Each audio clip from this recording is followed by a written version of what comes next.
You all know what today is. It's Wednesday. And what we do on Wednesdays, we do the recap of AEW Dynamite. Of course, I am KG, and I have my co host, the wrestling enthusiast, Mark. What is this up top that I see? Do you have your camera set up under a chair or something? I don't know what the hell I did. Oh, because you can see like this blue blanket or something in the camera. I don't know. Hold on a second here.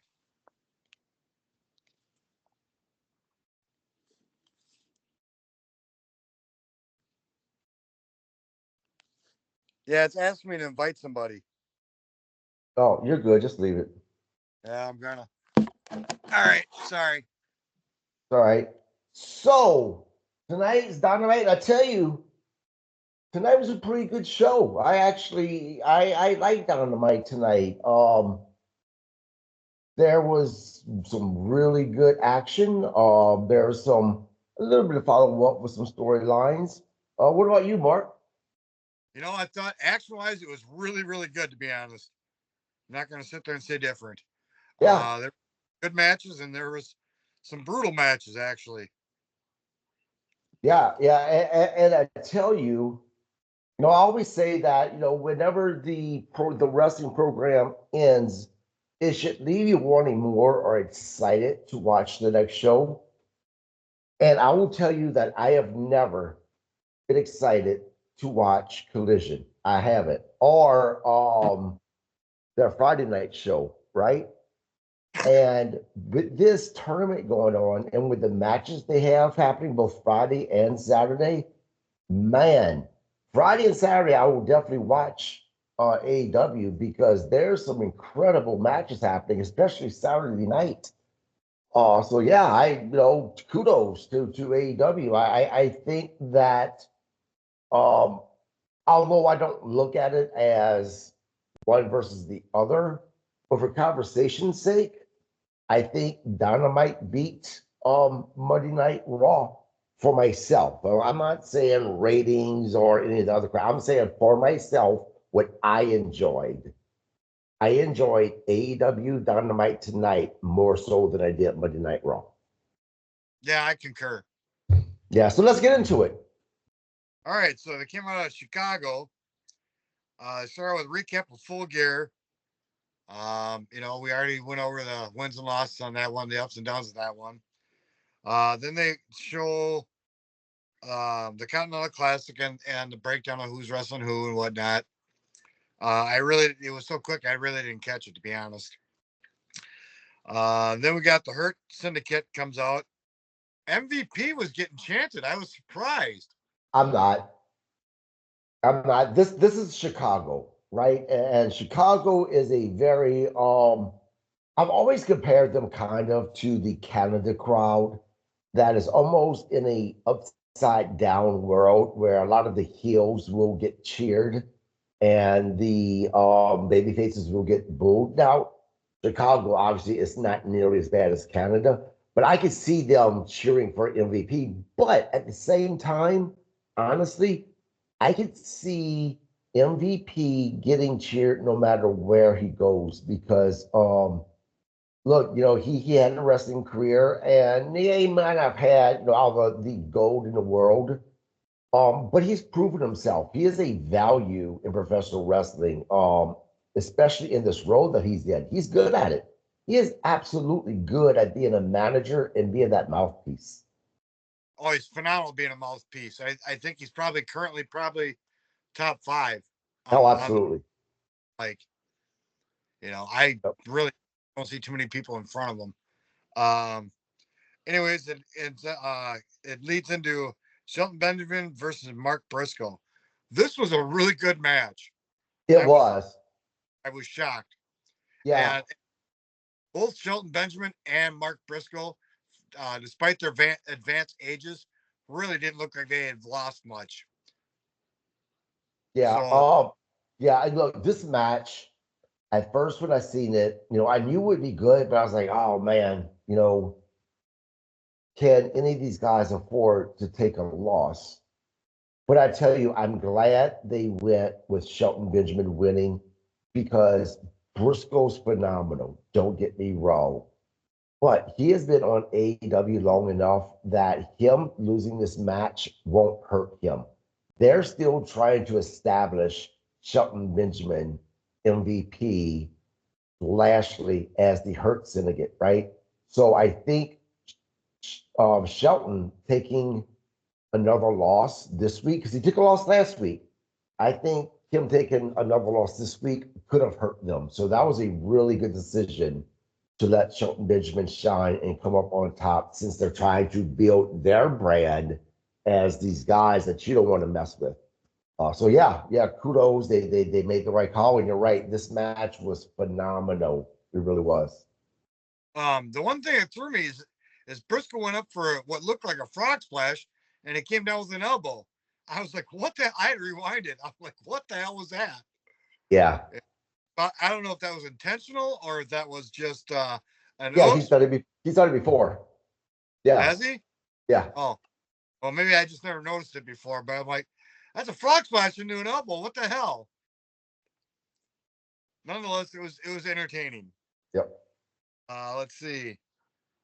Then we go to Monet having an interview, talking about how great she is and whatever. Chris, she gave props to Chris Starlander, so I'm okay with that. And then she was going to fire Camille, and Camille quit. I thought that was great. Yep. This is the thing. I thought the segment was good up until after Camille quit, because I understand that Monet had to show that she was angry, or those that heel type of a reaction. But at the same time, I think it was a little overboard. Um, it How can I describe it? You could you could tell what was fake, right? And I just think that Monet should have downplayed it a little bit more than what she did. But the whole screaming and going nuts, that's whatever I lost interest in that. But yeah, I mean, but this is my question for you. We've seen Camille in a match, and she's been beat, right? And she's been getting basically her ass kicked for the past few weeks. Now all of a sudden she's going to go against Monet. Can you think that they could sell this where Monet's going to be in danger of losing her title against Camille, even after Camille's basically have just been getting her ass beat down week after week after week? They're going to go on the size difference. So, yeah, they're going to try and sell it, but is it going to be believable? Not necessarily. No, So, no. But I mean, it is what it is. It wasn't terrible. And like I said, the segment was good up until that last part. They kind of lost me there. But other than that, it's okay. all right, then we go to a recap of AJ versus QT Marshall. I don't know who they're trying to feed this to, but not feeding it to me. Next we go to, and yeah, we don't need to talk about it. Next we go to Ring of Honor Championship match, Chris versus Ishii. Oh This my God. this did Ric Flair proud. This was just nothing but a slap fest for the first 4 minutes. Dude, look, they were brutal. They were making contact, obviously. I mean, Jericho's mouth was busted open from the slaps. Literally, he's bleeding everywhere. And then Itchy, um, that's is that how you pronounce his name?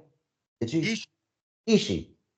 His nose was bleeding. His face was swollen up for being so red. Jericho's chest was just lit up. I mean, this was a stiff, brutal match, and I absolutely loved it. I would go as far as saying, believe it or not, this is easily either the first or second match of tonight. Best match of tonight. yeah, easily. Yeah, it was a damn good match, dude. You Yeah. gotta get. All right, so next we go to. Sorry, my dog's trying to be part of the podcast here. Let's see. Interview with Swerve talking about his loss. Um, Small fight when Max Caster comes in. Max Caster, they're going to turn. They're going to break up the Acclaim. You know, Absolutely. Max Caster took the end or the Beat beat down. down. I really don't see much interest in this match. I like Max Caster. I like Swerve, but doesn't excite me. Yeah, and the thing is that Max Caster, he said, he's the best wrestler in the world, which is strange because although I do like Max and he's good in the ring, his tag team partner, man, he is the one that is the athletic, out the two that is going to be the better wrestler. So I'm not sure what they're planning on doing with him. But I foresee Max Caster just kind of getting lost in the midst of it because I don't I foresee him kind of going down to being that mid quarter. He's giving me the Marty Jannetty of this group. He is Yeah. 100%. I think that maybe he'll have this a feud with Swerve, and after that, you're going to see him kind of get lost in the fold of everything. Yep. Yep. No, his partner is definitely, I think, the better of the two. But Caster's got the mic skills that his buddy doesn't have. But you know what? His buddy doesn't do bad on the stick either. No, no. Now, what I'm interested to see is what are they going to do with Billy Gunn? Because he's their manager. So I'm curious to see what they're going to do with him. Honestly, I think that he would fit really well, obviously, with the Bang Bang Gang, because obviously those are his sons. And I just think it fits him, his last name is, it's Billy Gunn for the love of God, right? Um, but yeah, but who knows? I'm curious to see what they can do with him. Or he may decide that he wants to stay home for a while. Yeah. I think he'll probably take an office job somewhere doing something. Maybe. Next, we go to Hangman Page comes out with Tony, a recap of Saturday and his actions. Um, losing the title or losing the match against Jay White and then coming Right. out there. Claims the AEW title is his, doesn't belong to anybody else, it's his. Jay White comes out. Jay says you lost 2 times, so it's my time. Jay challenges Hangman to a match. Pac comes out. Yuta comes out. Drops both of them. Marina puts a sleeper on Jay, which I thought was awesome, to be honest. It puts him out. And then they get a continual beatdown between the two of them. Yeah. But So, the only one left in the ring is Hangman. hey man, I don't. yeah. Yeah. So let me talk the positives of this first, right? Uh, Starting with what Hangman was saying, I'll be honest. At first, I was fearful that right away they was going to put him in some type of a feud with Mox because when he said that, I'm like, well, wait a second. Please tell me that AW is going to expect us just to forget that he just lost 2 matches and he's going to automatically be able to go after the world title. But then when Jay White came out, I'm like, okay, now this is well done now. There is Hangman being privileged, entitled, believing that, he should have that title match. And then, of course, Jay White comes out and says, no, no, no, man, I beat you 2 times. And then challenges Hangman. The negative is this. The beatdown looked good, you know. But the problem is, so Hangman is a heel. Moxley and his group, the Death Riders, are heels. Um, the Jay other White. guy, yeah, Jay White, he's babyface, but it's like they're not following the the the formula of professional wrestling, where it's babyface versus heel, right? So who's actually the babyface, the heel in this? Is it Hangman that's kind of a babyface now because he's gotten attacked by these heels? That's the only thing I really don't like. Now, and I'm curious to see if you think what I'm thinking. For some reason, I am foreseeing them pushing Hangman and Jay White into a tag team match against two of the Death Riders. Yeah, if they're going to have a match, either one of them is going to have a match against Moxley. Yeah, they're going to do a tag team. Now, the other key to this is Hangman was trashing on Christian. So Christian's going to get thrown in the mix here too somewhere. Yeah, Either now I tell you, Saturday or next week. Christian's going to get yeah, thrown into yeah. Now I because tell you, I liked Hangman Adam Page tonight whenever he was on the mic, right? I think this is probably the best promo that he's ever done. He looked intense. Um, he is keeping up with this character that's just fucking angry and pissed off and just want to kick the shit out of people. I like this version of Hangman Adam Page. I'm mixed. I'm not a huge fan of Hangman. Um, he's got his highlights and he's got his low points. But as far as character development, I think he's on the right path. So, all Yeah, right. So this leads into Claudio versus Ricochet.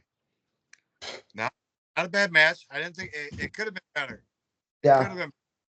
I think these are two top guys that could have been better. The reason why I kind of made a face or a sound about this match, I agree with you, right? Good match, could have been better. But why is it that I am now seeing Ricochet the same way I seen him on WWE? You know what I'm saying? It's like he loved WWE because AEW was supposed to push him and do great things with him. Look at him now. He's just, to me, he's right back in the same place he was with WWE, except with AEW. Yeah, Um, I don't think these guys always go for. I don't think they're leaving WWE for AEW for always a title. I think they're leaving because it's a less work schedule. well, the reason why he left was because Will Ospreay um, started the whole he wanted to wrestle him again. And when all of that came out, that is when Ricochet decided that he was leaving and going to AEW. The problem is that yeah, they had their match, but it didn't. I think it ended on interference. I can't remember how it ended, right? And now Very they're off with Will Ospreay to another rival with Kyle Fletcher. And then here's Ricochet, and since he wrestled Will Ospreay immediately after he lost his first match, and then now tonight he's been pinned again. I don't think Ricochet is going to get the push that he thought that he was going to get. he'll get a title. It's just a question of when. I don't know what title. It's not going to be the TNT title. It'll be the Rainmakers or the other Japanese dude with Yeah, we'll see. I disagree. I don't think he's going to get a title, but we'll well, see. I think he will. I think you get a title. You Okay. know. See. So next we go to an interview and a recap of Kyle Fletcher versus Osprey. Um, Kyle Fletcher's just growing on me. I like this kid, and he's young. He's got a lot of time left in him. I still think he needs to beef up a little bit, but I think he can go far in this company. Yeah, I agree. I like Kyle Fletcher. But man, Don Callis was on fire tonight as well. He gave a great promo as well. Tonight was just really good all around. I mean, I was like, wow, this is a really good show tonight. But yeah, Don Callis was on fire as well. So Yeah. Next we go to Adam Cole to the ring with, which really surprised me, Taven and Bennett. Uh, Adam Cole says he wants MJF. Kyle O'Reilly comes out. Kyle says he wants to take on MJF, because it's got to stop, and Kyle can do it.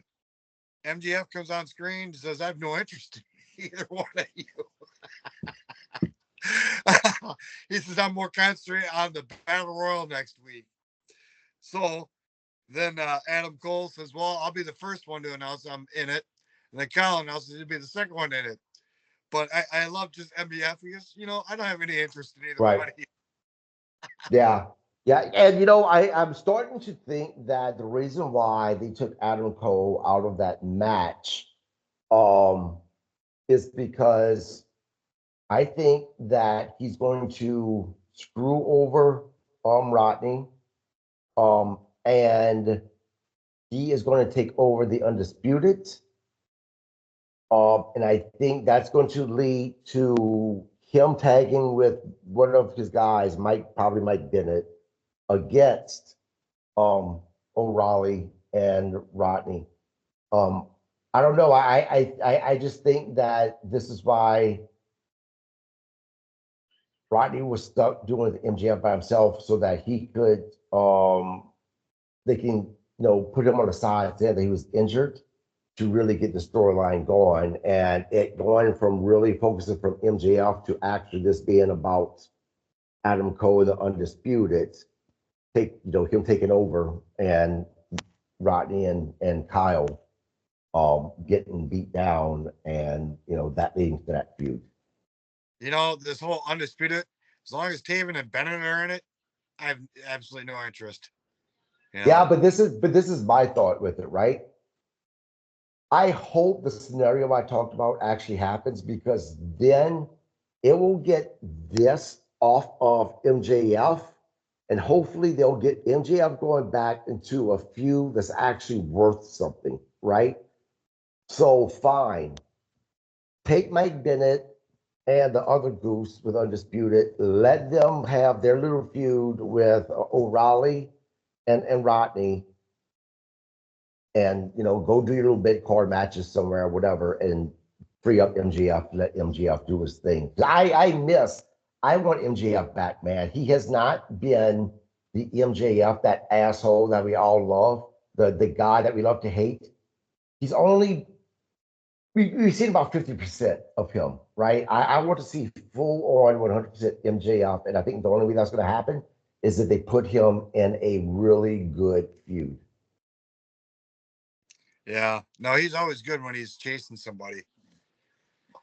All right, so next we go to Jamie Hayter versus Queen Aminata. Now, I don't know what it is, but Queen Aminata looks like she's in better shape than she has been. I mean, she's always been in shape, but there's just something that she looked a little bit more toner or something. I don't know, but she looked phenomenal tonight. She gets better and better every time you see her in the ring. And I tell you, I really hope that the Hurt Syndicate, the Hurt Syndicate, yeah. yeah, Syndicate. I hope they decide that they want a female to join them, and I hope it's Queen. I think that she would fit perfectly with those guys. She would, but she's kind of a face, and I don't know if I. She does need a. Oh, She does need. I've seen. What's that? She does need a mouthpiece, though. She does, but I've seen her as a heel, and she's not a bad heel. And let's not forget, I think the Hurt Syndicate is going to be one of these fashions that are supposed to be heels, but they're going to get cheered regardless. So I think the Queen would be okay, because I would love to see her get a good push. She is someone that I would love to see gold around her waist. I would love actually to see her. I think she has the potential to be the face of the women's division and be the world championship. I really do, because she is so phenomenal in the ring, and she just gets better and better and better. I remember when she first started, she first showed up, Mark. She was wrestling on when AEW had that YouTube they were doing on Saturday nights or whatever. It was kind of their NXT. Yeah. And when she first showed up, okay, she's pretty good, but you can see that she's fresh. And then she showed up on the main roster on Dynamite. And then it was like, okay, she's getting better. And then, oh shit. And now it's like, damn. So yeah, I hope she gets with those guys. Yeah, it'd probably be a good move. But you know who else they need? Would I think would be a great ad? Amber Moon. I know what. So this is the thing. If they were only adding one female on there, I thought about that, and I have been going back and forth about Amber Moon and the Queen. I really have. Unfortunately, because of just pure experience, I would have to go with Amber Moon because she does have more experience, right? Um, but if they're looking for someone to join them, someone like Queen that could maybe learn from these guys. Because look, you're talking about a lot of experience between MVP Lashley and Shelton Benjamin, man. That is just a that is a college of wealth, right? So if they're What? looking for someone, a female, to be able to grow and to learn as well while being featured, then Queen is the one, 100%. But they're looking for experience, then yes, Amber Moon. Yep. No, I the Emanata would benefit more than Amber Moon. Absolutely. So next we go to an interview Well, with real Renee. quick, I'm sorry, Mark. Let me say this real quick. The one thing that has frustrated me about AEW with the women's division is the fact that Amber Moon is only being used on Ring of Honor instead of being used on like Dynamite. I just think that she's too good to be off television. You know, she needs to be featured on a weekly basis, as far as I'm concerned. Oh yeah, you're absolutely right. I mean, they got the Ring of Honor Men's Heavyweight Championship. Why not the Right. women's? You know. So next we go to Renee interviewing Mina. Uh, Mariah May comes out and hits her with a bottle, and then challenges her to a match. So this wasn't bad. My only complaint is you almost expect there to be some type of an attack backstage with AEW now. I wish they would not do it so much. Because when something like that happens when it's backstage, I don't want to expect it. I want to just expect them kind of promo and then that's it. Because AEW does it so much though, I knew that she was going to get attacked. Um, but other than that, thought it was a decent segment, and I'm actually looking forward to this match between the two. I think that's going to be a good match. See, now the thing I picked up out of it is I thought Mina's English was more broken than normal. You Yeah, know, they're trying to play on her broken English more, and I've heard her speak, and her English isn't that bad. But I tonight, agree. it seemed, Put it to you this way: my wife, um, who my wife is Asian. She was sitting down in the living room, playing her game because she hates professional wrestling. And when she started speaking and you heard how broken the English was, I swear to you, my wife just kind of glared at me, gave me the what the fuck look, like this isn't real, type of a thing, to just start playing the game again. But yeah, so I agree with you. then next we go to a recap of Daniel Garcia winning the TNT belt. Uh, I don't know what the purpose of that was, but a feel good moment, I guess. Yeah, You I know, guess it's a feature him because he's going to be taking on the Rainmaker on I think it's Saturday, yeah. which, like I said, they can have good matches. This is my problem with that match, though. Do you really believe this is a match you would watch and kind of not know who's going to win this match? Like, do you really think that it's believable that Garcia, and he's good, is going to actually beat the Rainmaker, though? The one side of me says, yeah, I want to see him beat him, but the real side of me says, no, it's not going to happen. Right? And Nonetheless, see, and look, I love great matches, but I don't want to know who's going to win. I like to be surprised about that. Um, so I won't be able to suspend my disbelief enough to believe that Daniel Garcia actually has a chance. I think it's going to be a good match, but we know that Rainmaker is going to win. Well, I And don't know. one other thing, I'll let you talk, and I'll shut up.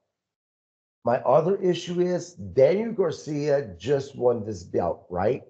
The very first match that he wrestles after winning this this belt should not be a loss. So that's my only issue as well.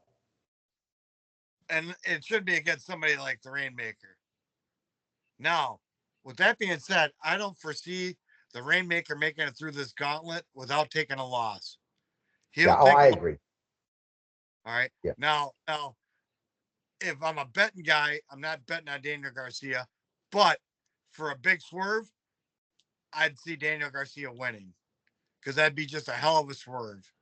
Yeah. Honestly, I think that if I was betting money who's going to win the whole thing, Kyle Fletcher. Yeah, yeah, I could see it.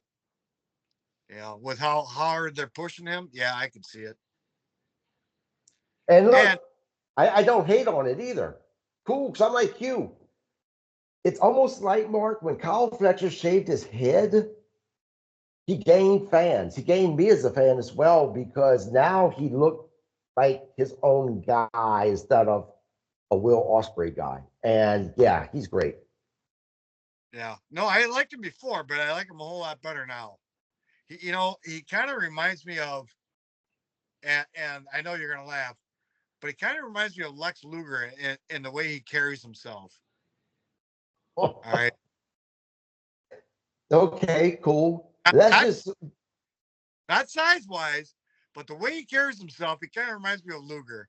well, and that's fine, but let's just hope that he doesn't do the same things that Lex Luger did. Because because Lex Luger, man, he was not a good wrestler. He was a phenomenal star as far as his look, as far as some of his promos on the mic. On paper, he was the man. He looked like that wrestler. But if you're going to be honest about it, when he got into the ring, he couldn't wrestle a lick. Kyle Fletcher, though, I can see what you're talking about, but he's a much better wrestler than what Lex Luger was. Oh yeah, easily. But I will give like Luger some props. He did get better over the years, but the first couple of years, man, god damn, it was brutal. But he was like the Ultimate Warrior. He didn't have 10-minute matches. He didn't have 15-minute matches. It was Right. 3 minutes and it was done. Yeah. Anyways, then we go to the final match, which kind of I was really surprised that I was at that point. I was like, God, it's already 2 hours. Darby Allin versus Brody King, which we've already seen a handful of times already. Um, we know what to expect. We know Darby's going to get a beat down, and he took a beat down. I give Darby Allin props because he's a good stunt man. But realistically, against Brody King, I don't see him ever winning. Yeah. So this is the thing. Number one, it was the right call to have Brody King come out on top, right? Normally, I would have issues with a smaller guy the size of Darby um, having any type of offense, right, against a big man like Brody King, right? After all, they call Brody King the Beast, or but I kept on thinking about it, and this is why I'm going to give Darby Allin that pass. When you have a guy, even if he's smaller, that is being booked as the guy that can take so much abuse and so much pain, more so than anyone else, makes me a little crazy. Okay, then I could kind of see you having some type of offense against a bigger guy, but ultimately you're going to lose that fight. That's what they did with that match tonight. Darby was nuts. He was hurt. He could take pain. He kept coming back. He was that annoying gnat that you just couldn't get away. He got some things in, but ultimately, Brody King overcame it and won. Because of that, thumbs up on the match. I think Darby Allin's on a crash course to a early retirement. Oh, absolutely, he is. I'm really surprised that when they put him with Sting, the reason why they put him with Sting was so that he can learn, right? Obviously. I was shocked that Sting did not tell him, yo, man, look, maybe on pay-per-views doing that crazy shit, but every single week you're going to retire early, as you said. But instead, what did Sting do? At his age, he started doing crazy shit that we'd never seen him do in his entire career. I'm Right, like, right. what? But whatever. I mean, look, it's Darby. That's who he is.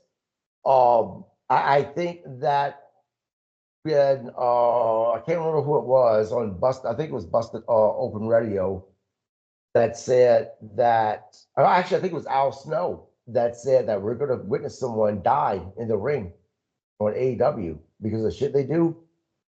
I think he was ready to talk about Darby Allin.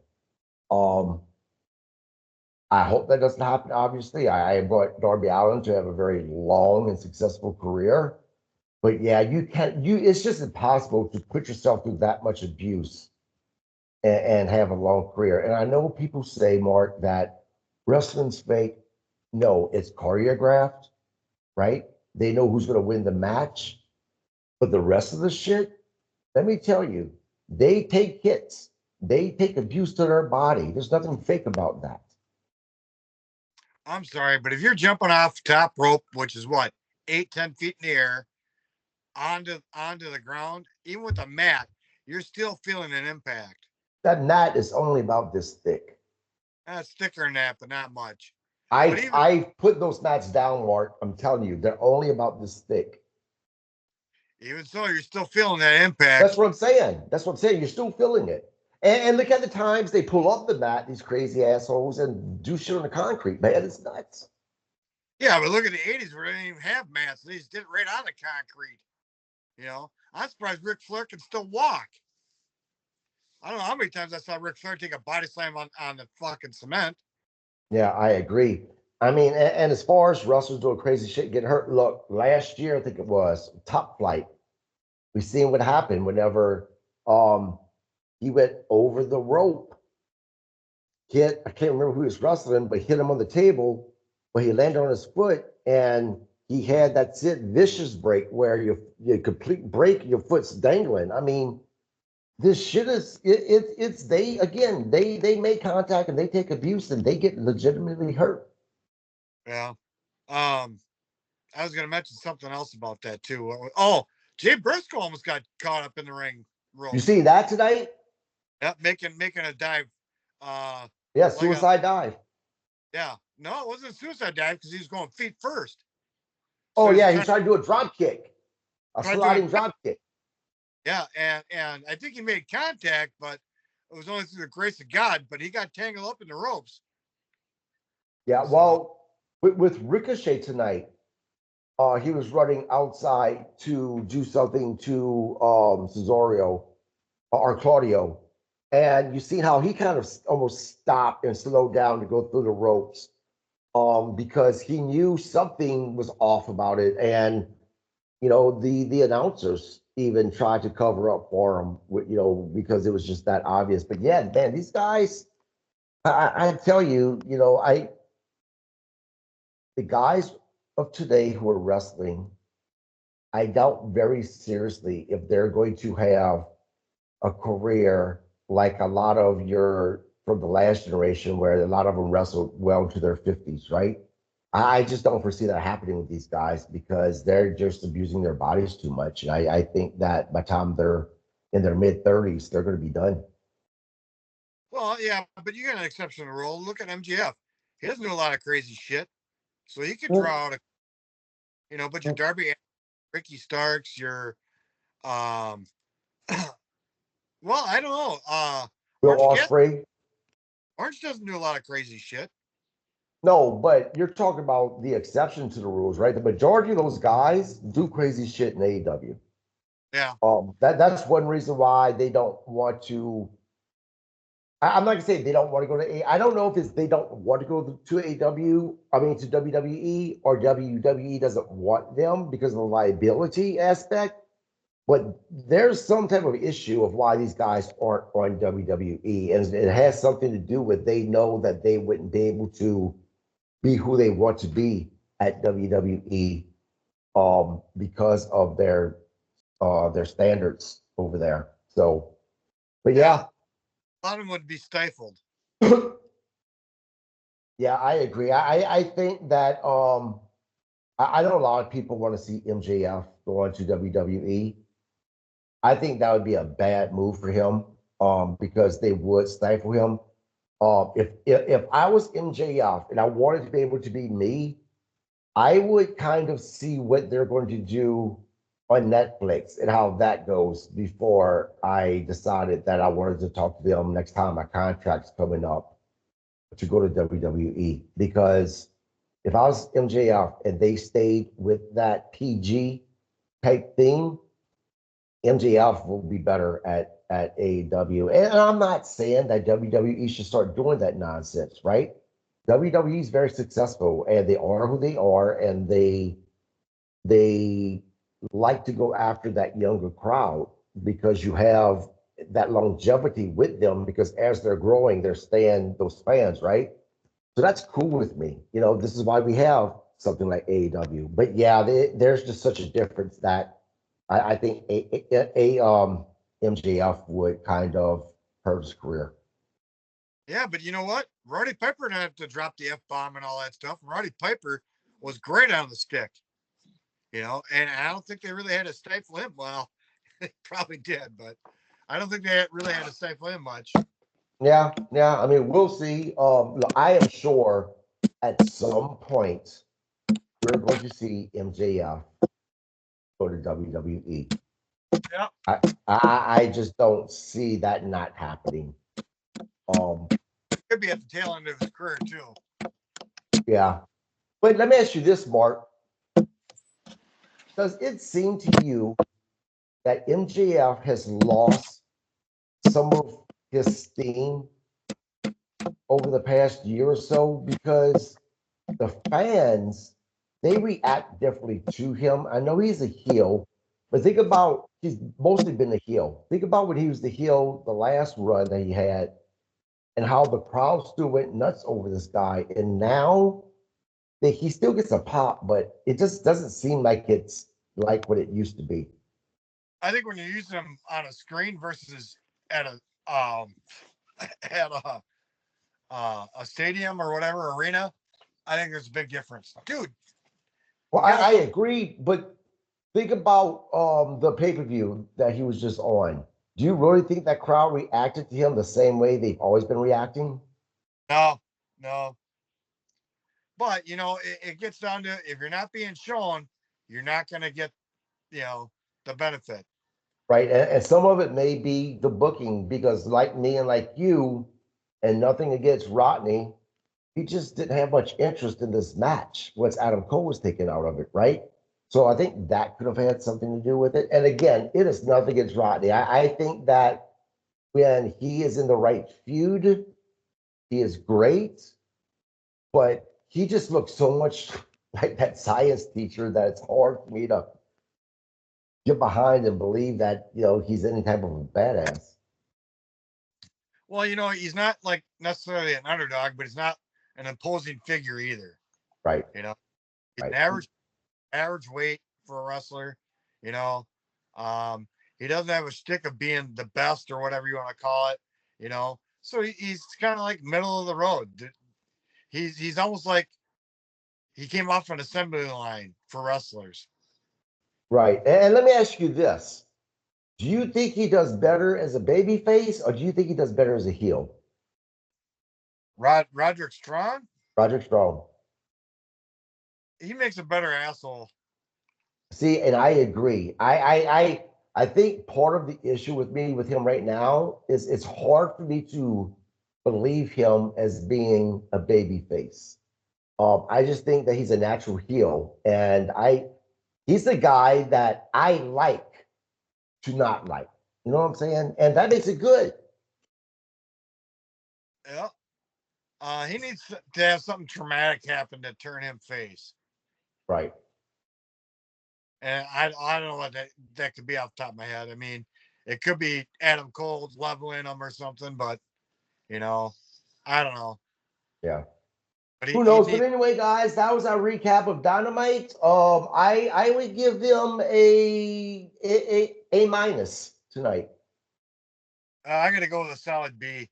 It was good, but I'm still suffering PTSD from last week.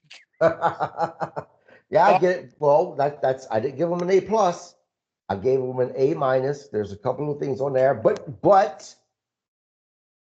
for myself, WWE fans, saying for myself because I like WWE, but for myself, my own enjoyment, I preferred Dynamite tonight over Raw, and I think Mark agrees with that. oh yeah, So without a doubt.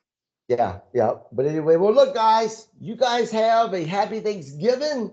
Soon as I get off of here, I gotta go make me a carrot souffle for tomorrow. Doing our turkey dinner, I'm cooking. So you all have a great Thanksgiving and enjoy your family and friends and be thankful for everything that we have.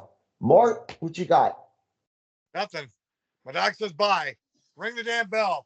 Ring the damn bell, everybody.